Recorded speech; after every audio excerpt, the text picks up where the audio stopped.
The highest ethics of love is free choice. प्रेम का सबसे बड़ा मूल्य है आजादी का चुनाव, खुद से चुनने की क्षमता देना. Program a robot to become the best wife, but still you will never feel loved. God doesn't want you to just love him. He wants you to love him with your free choice. परमेश्वर सिर्फ ये नहीं चाहता कि आप उसे प्यार करो, वो चाहता है आप अपनी मर्जी से, अपनी इच्छा से उसे प्यार करो. सुनिए, A gift demanded is a gift defiled. क्योंकि एक गिफ्ट अगर मांग के लिया जाए तो वो गिफ्ट बेकार है, वो भ्रष्ट है. That means sons of God are before religion existed. वो परमेश्वर का पुत्र है, इसका मतलब परमेश्वर के पुत्र धर्म से पहले So मौजूद. let's go back to the book of beginning. तो शुरुआत की किताब पर वापस आते हैं. In the beginning, God created heavens and the earth. आदि में परमेश्वर ने स्वर्गों और पृथ्वी की रचना की. Okay? So God created heavens परमेश्वर ने स्वर्गों and the earth. और पृथ्वी की रचना की. And then we know the earth was without form and void, and darkness was on the face of the deep. और फिर हम जानते हैं पृथ्वी बेडौल और सुनसान पड़ी थी और गहरे जल के ऊपर अंधियारा था. And the Spirit of God was hovering over the face of the waters. और परमेश्वर का आत्मा जल के ऊपर मंडराता था. Then God said. तब परमेश्वर ने बोला. Then God said. तब परमेश्वर ने बोला. Now my question is, मेरा सवाल ये है, which language did God speak? कि परमेश्वर ने कौन सी भाषा में बोला? And to whom did God say this to? और परमेश्वर ने ये किससे बोला? Because language is a way to transmit information. क्योंकि भाषा एक माध्यम है जानकारी को प्रदान करने का. When I'm speaking to you, I'm trying to transmit or pass on an information. जब मैं आपसे बात कर रहा हूं, मैं कोशिश कर रहा हूं कि जानकारी को आप तक पहुंचाने की. But in the beginning, लेकिन आदि में God is not trying to transmit information to anyone. परमेश्वर किसी को जानकारी नहीं पहुंचा रहा. So why is he speaking? तो फिर वो बोल क्यों रहा है? Because when we speak, क्योंकि जब हम बोलते we're हैं, trying to share our heart, we're हम trying to अपना share our thoughts. दिल बता रहे हैं किसी को, विचार बता रहे हैं किसी को. But God is speaking. लेकिन परमेश्वर बोल रहा है. Are you ready? तैयार हो?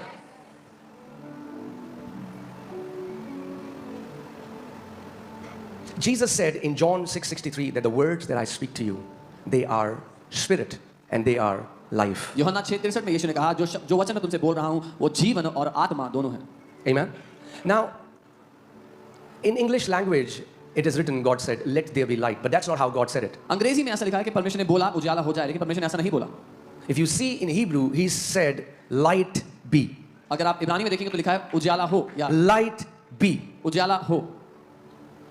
To give sense in English, it is not wrong. Let there be light. अंग्रेजी में समझाने के लिए लिखना कि उजाला हो जाए, गलत नहीं है. God is not creating light परमेश्वर रोशनी को बना नहीं रहा है, because God is light. क्योंकि परमेश्वर स्वयं रोशनी है, वो उजाला है. God is allowing the light to come out of him into the seen realm. Light is opening the gate and saying, come forth. क्योंकि वो स्वयं ज्योति है, वो उस ज्योति को अपने भीतर से उस दृश्य दिखाई देने वाली दुनिया में खोल रहा है कि वो ज्योति वहां आ जाए.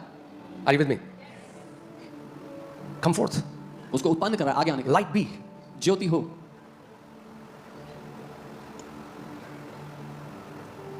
And I told you last Sunday how God worked for 6 days. और पिछले संडे बताया था कैसे परमेश्वर ने 6 दिन काम किया. God worked. परमेश्वर ने काम किया. In the beginning, first verse, he created heavens and the earth. आदि में उसने पहले ही वचन में लिखा, उसने स्वर्गों और पृथ्वी को बना दिया. But then he uses his words to bring what was created in the unseen realm to the seen realm. लेकिन अब फिर वो अपने शब्दों का इस्तेमाल कर रहा है जो अदृश्य दुनिया में बना दिया उसको दिखाई देने वाली दुनिया में लाने के लिए. Are you with me, church? मेरे साथ हो? Okay. And for 6 days he worked और 6 दिन तक उसने काम किया. and created everything that he had to create. और वो सब कुछ बना डाला जो कुछ उसको बनाना था. And in the creation, और उस सृष्टि में he put the ability to reproduce itself. उसने ये क्षमता डाल दी कि वो अपने आप को बना सके या जन्म दे सके. So God isn't making oranges today, तो आज परमेश्वर संतरे नहीं बना रहा, nor is he making bananas or apples नहीं or केले any या trees. सेब या कोई भी पेड़. He created all these trees and herbs and vegetable once, put seeds in them so that then through the seeds, the seed of the same kind can multiply. उसने वो सारे पेड़ पौधे बना दिए और उनमें बीज डाल दिया ताकि ये पेड़ पौधे अपने आप को उत्पन्न करते चले जाएं. Are you guys with me? मेरे साथ हो, So that you understand. ताकि आप समझो. Some people say, oh, God is in control, brother. कुछ लोग कहते हैं अरे परमेश्वर नियंत्रण में है भाई. Let me ask you a question. आपसे एक सवाल करता हूँ, Are you in God's control? क्या आप परमेश्वर के नियंत्रण में हो, उसके वश में हो? Does he control you? क्या वो आपको वश में रखता है? When was the last time God controlled you? पिछली बार कब हुआ था कि परमेश्वर ने आपको वश में लिया था? And if God doesn't control you, what makes you think he controls anybody else? और अगर परमेश्वर आपको वश में नहीं लेता तो आपको क्यों लगता है कि वो किसी और चीज को वश में लेता होगा?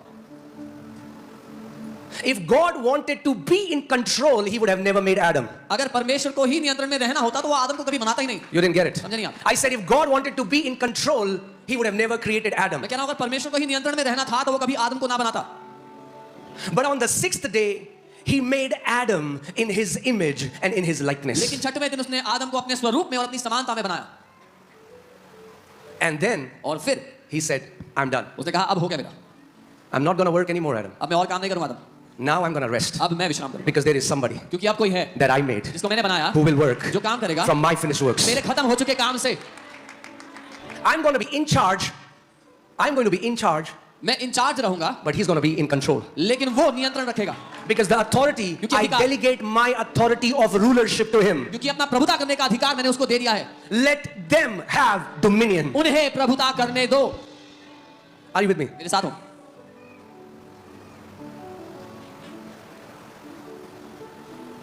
That's why God didn't make robots. परमेश्वर ने रोबोट नहीं बनाए. Some people think everything that is happening, we are like puppets in his hand. कुछ लोगों को लगता है हम उसके हाथ की कठपुतली हैं जो हो रहा है यहाँ पे. No. नहीं. The highest ethics of love is free choice. प्रेम का सबसे बड़ा मूल्य है आजादी का चुनाव, खुद से चुनने की क्षमता देना.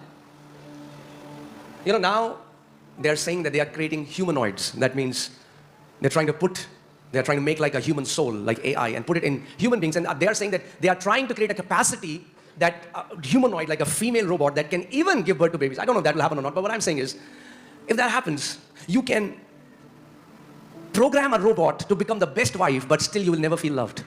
अब वो बना रहे हैं ह्यूमनॉइड्स को जहां पर वो एक स्त्री की तरह ह्यूमनॉइड बनाएंगे जो जन्म भी दे पाएगी. लेकिन मैं कह रहा हूं अगर आप सबसे बेस्ट सॉफ्टवेयर बना दो, उसको सबसे अच्छी पत्नी बना दो, तो भी आपको प्रेम महसूस नहीं होगा उससे. She can say, I love you 10,000 times and you will not feel loved because you know that is not coming from a free choice. वो 10,000 बार भी बोल देगी कि वो आपसे प्यार करती है, तो भी आपको प्यार महसूस नहीं होगा क्योंकि आपको पता है कि वो अपनी आजादी से नहीं बोल रही. God doesn't want you to just love him. He wants you to love him with your free choice. परमेश्वर सिर्फ ये नहीं चाहता कि आप उससे प्यार करो, वो चाहता है आप अपनी मर्जी से, अपनी इच्छा से उससे प्यार करो. Are you with me?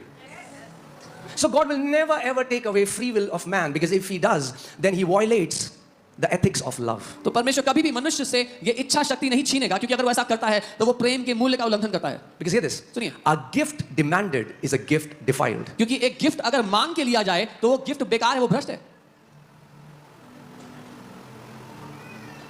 Okay, but let me just come back. मैं वापस आता हूँ, I want to show you something else. कुछ दिखाना चाहता हूँ आपको. Okay. So God finishes the work. Let's just go there. परमेश्वर ने अपने काम को खत्म कर दिया. Okay.